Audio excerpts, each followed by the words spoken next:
All right, dudes. All right, we have the New Living Translation Bible here. So if you don't have a New Living Translation, the words might be different than what I'm going to read. But we are going to start reading the book of Ecclesiastes, which is always a fun word to say, right? Ecclesiastes, like everybody says it, and I'm pretty sure everybody feels like they're saying it wrong. But you look at it again, and it says Ecclesiastes. Anyway, this is a book that's got 12 chapters in it.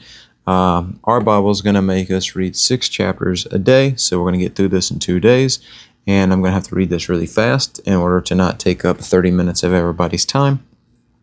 To get the quick overview of the book of Ecclesiastes, everything in the world is meaningless except for knowing God. Doesn't matter if you have everything in the world or if you have nothing in the world. It's all meaningless. Doesn't matter if you feel good about your current situation in life or you don't, because probably won't last anyway. And so everything's meaningless except for, do you know God? Let's pick it up.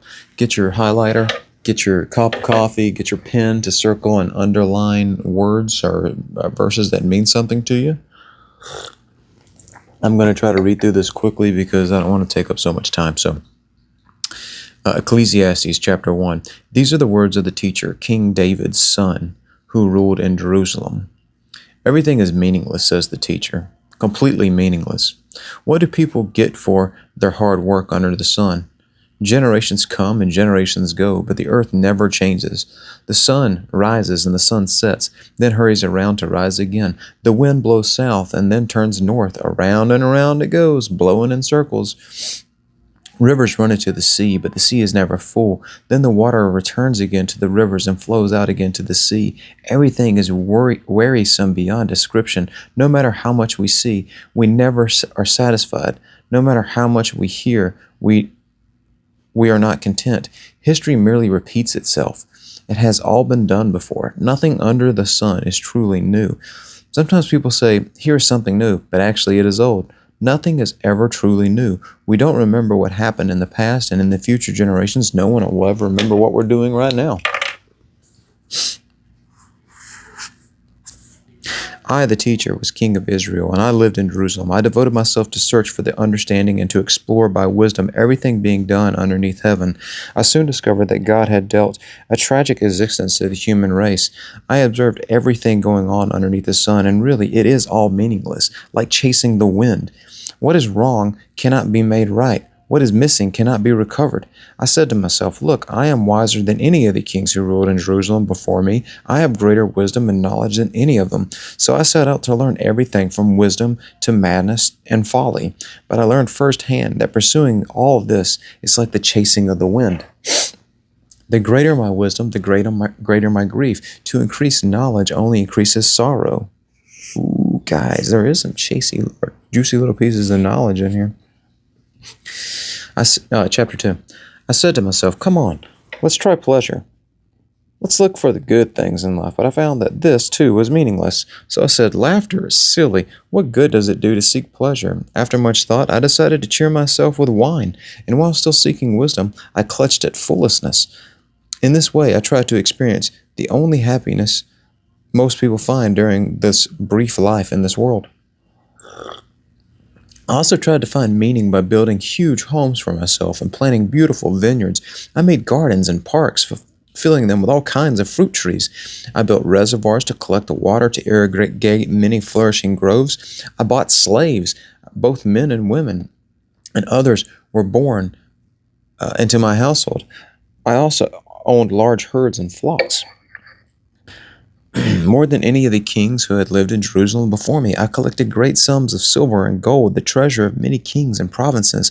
I hired wonderful singers, both men and women, and had many beautiful concubines, wives, women, girlfriends.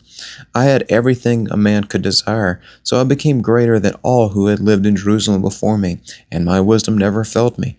Anything I wanted, I would take. I denied myself no pleasure. I even found great pleasure in hard work, a reward for all my labors. But as I looked at everything I had worked so hard to accomplish, it was also meaningless, like chasing the wind. There was nothing really worthwhile anywhere. So I decided to compare wisdom with foolishness and madness. Who can do this better than I, the king? I thought. Wisdom is better than foolishness, but as just as light is better than darkness. For the wise can see where they are going, but fools walk in the dark. Yet I saw that the wise and the foolish share the same fate. Both will die. So I said to myself, since I will end up the same as the fool, what's the value of all my wisdom? This is also meaningless, for the wise and the foolish both die. The wise will not be remembered any longer than the fool will. In the days to come, both will be forgotten. So I came to hate life because everything here underneath the sun is so troubling. Everything is meaningless, like chasing the wind. I came to hate all my hard work here on earth, I came to hate all my hard work here on earth, for I must leave to others everything I have earned. And who can tell whether my successor will be wise or foolish? Yet they will control everything I have gained by my skill and my hard work underneath the sun. How meaningless! So I gave up in despair, questioning the value of all my hard work in this world. Some people work wisely with knowledge and skill, then must leave their fruit of their efforts to someone who hasn't worked for it. This too is meaningless, a great tragedy. So what do people get in this life for all their hard work and anxiety? Their days of labor are filled with pain and grief. Even at night, their minds cannot rest. It is all meaningless. So I decided that there is nothing better to do than to enjoy food and drink and to find satisfaction in work. Then I realized that these pleasures are from the hand of God. Who can eat and enjoy anything apart from Him? God gives knowledge, wisdom, and joy to those who please Him. But if a sinner becomes wealthy, God takes the wealth away and gives it to those who please Him. This too is meaningless, like chasing the wind.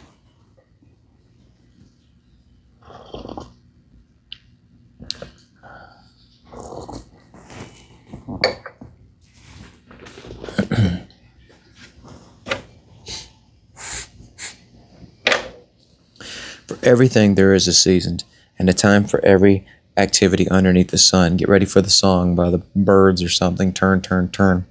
A time to be born and a time to die, a time to plant and a time to harvest, a time to kill and a time to heal, a time to tear down and a time to build up, a time to cry and a time to laugh, a time to grieve and a time to dance, a time to scatter stones and a time to gather stones, a time to embrace and a time to turn away, a time to search and a time to quit searching, a time to keep and a time to throw away, a time to tear and a time to mend, a time to be quiet and a time to speak, a time to love and a time to hate, a time for war and a time for peace. What do people really get for all their hard work?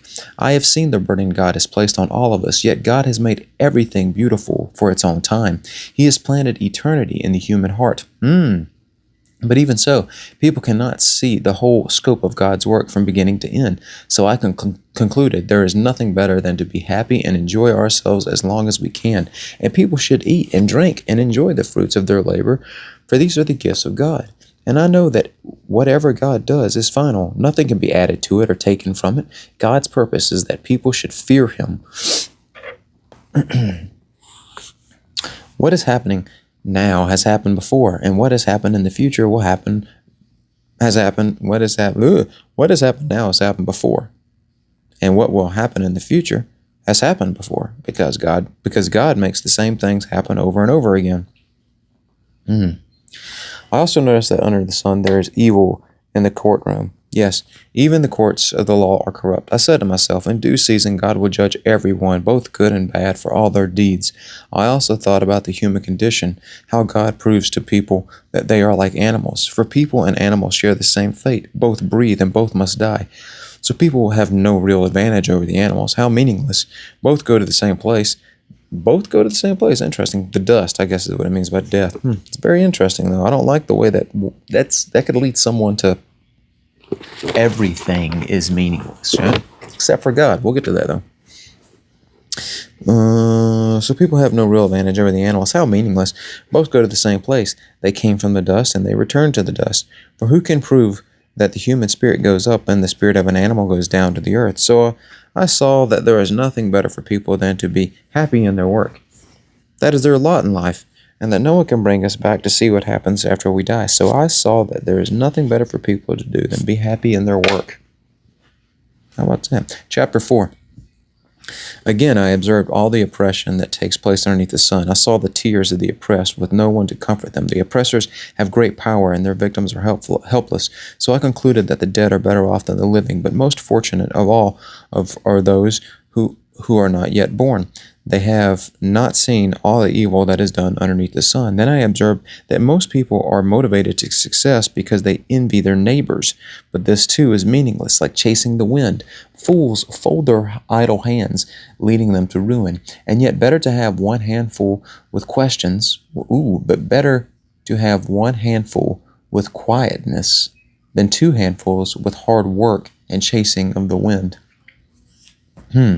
I observed yet another example of something meaningless underneath the sun.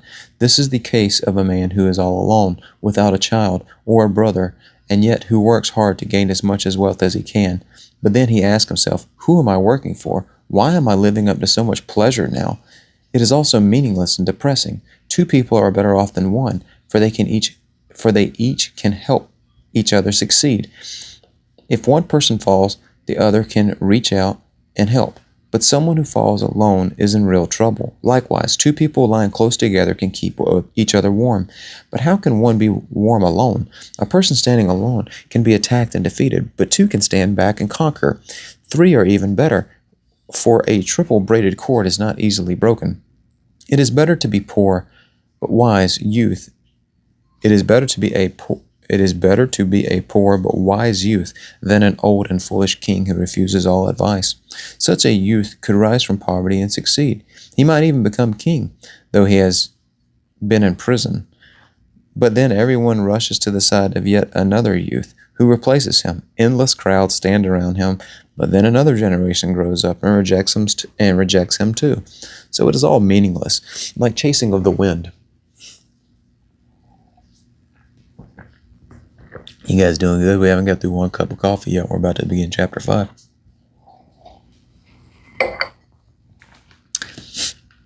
As you enter the house of God, keep your ears open and your mouth shut. It is evil to make mindless offerings to God. Don't make rash promises, and don't be hasty in bringing matters before God. After all, God is in heaven, and you are here on earth. So let your words be few. Too much activity gives you restless dreams. Too many words makes you a fool. When you make a promise to God, don't delay in following through, for God takes no pleasure in fools. Keep all the promises you make to Him. It is better to say nothing than to make a promise and not keep it. Don't let your mouth make you sin. Don't let your mouth make you sin. And don't defend yourself by telling the temple messenger that the promise you made was a mistake. That would make God angry, and He might wipe out everything you have achieved. Talk is cheap, like daydreams and other useless activities. Fear God instead. You guys getting the idea here? Everything's meaningless and fear God. I'm going to go back and read the beginning of chapter 5 at some point. Don't be surprised even if you see a poor person being oppressed by the powerful, and if justice is being miscarried throughout the land, for every official is under orders from higher up, and matters of justice get lost in red tape and bureaucracy. Even the king milks the land for its own profit. Remember that the people above you are just crap flowing downhill. It says so in the Bible. Those who love money will never have enough. How meaningless to think that wealth brings true happiness. Whew. Those who love money will never have enough. How meaningless to think that wealth brings true happiness. The more you have, the more people come to help you spend it. So what good is wealth, except perhaps to watch it slip through your fingers? People who work hard sleep well, whether they eat little or much, but the rich seldom get a good night's sleep. There is another serious problem I have seen under the sun. Hoarding riches harms the saver. Money is put into risky investments that turn sour, and everything is lost. In the end, there is nothing left to pass on to one's children. We all come to an end of our lives as naked and empty-handed as on the day we were born. We can't take our riches with us, and this too is a very serious problem. People leave this world no better off than when they came in. All their hard work is for nothing, like working for the wind. Throughout their lives, they live under a cloud, frustrated and discouraged and angry. Even so, I have noticed one thing. At least that is good. It is good for people to eat and drink and to enjoy their work underneath the sun during the short life God has given them, and to accept their lot in life. And it is a good thing to receive wealth from God and the good health to enjoy it. To enjoy your work and accept your lot in life. This is indeed a gift from God.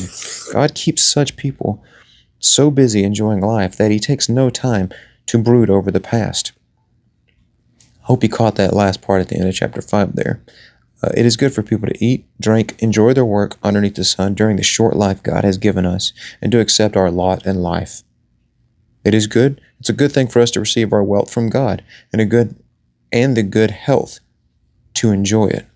To enjoy your work and accept your lot in life. This indeed is a gift from God. Here we go. Another sip of coffee. We're going to finish chapter 6. We're going to end the video. I hope you guys have learned and you're going to take this knowledge and realize that God loves us all. And that death is right around the corner.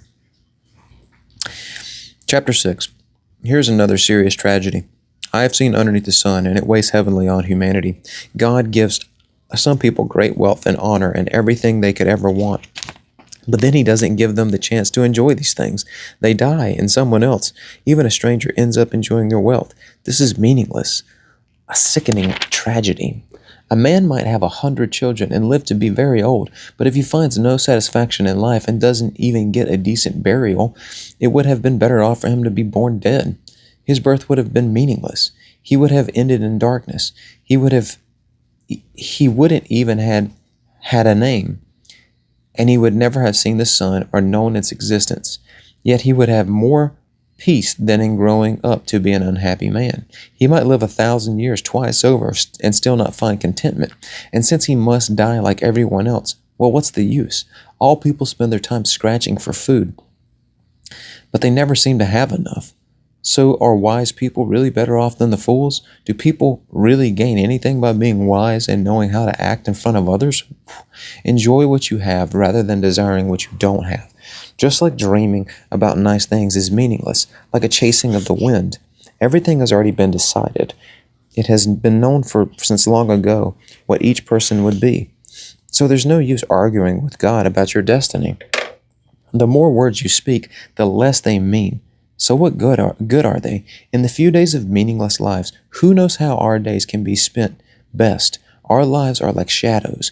Who can tell what will happen on this earth after we are gone? Guys, that's the end of chapter 6.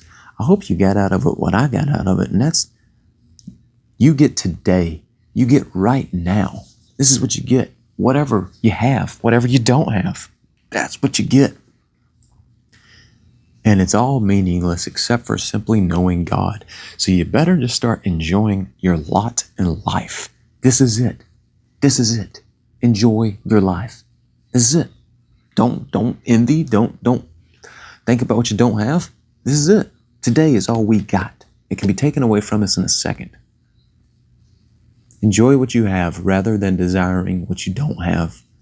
Just like dreaming about nice things is meaningless, like a chasing of the wind. Everything has already been decided. Love you guys. Have a great day.